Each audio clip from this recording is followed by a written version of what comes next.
Welcome to the Secret Sauce of Outsourcing podcast that's dedicated to making you better at working with OFS, Online Filipino Specialists. This is episode 265, Skype or Zoom interview suggestions from one of my OFS. So I have 5 kids, ages 9 to 20, and they are super social kids. Like, I have other kids at my house every single day. Someone is at my house every day, whether it's with my 9-year-old or my 17-year-old who's still at home. Always. And sometimes making small talk with like a 9-year-old is not that easy. I do make a lot of small talk with them though. Although one of my 9-year-old friends is super easy. That kid loves to talk. James. Man, that kid, such a delight to talk to. And it's so easy to make small talk with him. So small talk is not one of my strengths. I'm just not very good at it. I'm not very good at asking questions. I try, and it just doesn't come naturally to me. So one of the things about interviewing people on video is small talk is kind of important. And while I personally don't do video interviews because I don't like it and I don't find it necessary, a lot of people do. And so here are some suggestions from one of my OFS, Jam, who used to train call center agents. So in addition to like the typical questions like what are your 5-year plan or what are your strengths and weaknesses, Jam recommends that you start and end the interview with some small talk because it'll put the other person at ease to give more honest answers in other questions.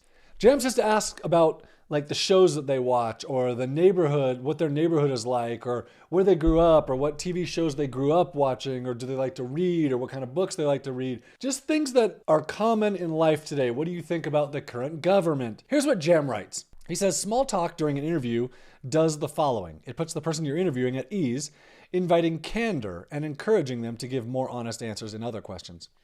These are questions they don't really prepare for. How they talk when answering these questions are closer to what your customers would likely hear when they're answering calls. Even if you have training materials and standard scripts ready, it's important that your customer service OFS would know how to react when things go off script.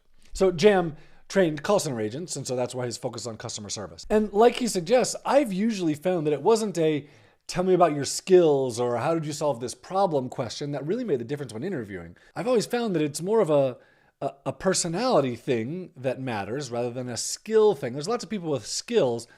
How well does this person fit in my business as I talk with them, as I email with them, as I interview them? How well does that fit in my personality and our company culture? Because if someone that doesn't fit, it doesn't matter how good they are at their job, it's going to be a really hard working relationship. So at oneviaaway.com, one of my steps is all about interviewing and how I interview in email. And all of the questions that I ask and tons of questions that I don't ask, but you could ask, I give you all of that as part of One VA Away. And my goal with that is, number 1, I want to interview how I'm going to work with people because I'm not going to work with people on the phone. Number 2, I want to keep it as simple and short as possible, which sending an email takes me, between 5 and 30 seconds rather than an interview, which takes between 15 and 30 minutes. And then in this step, I lay out all the things you're looking for. I have 6 different things that you're looking for when you're interviewing via email. And it's so easy to find out if this person's going to be a good fit or not if you've looked at these things like attention to detail and how quickly do they respond and red flags. There are 6 things that I'm looking at, and they're super easy to identify when you're getting emails from them rather than on a video call, which may or may not be easy to identify these things. So that's available at oneviaaway.com. Included in it is how I interview via asking questions, oneviaaway.com.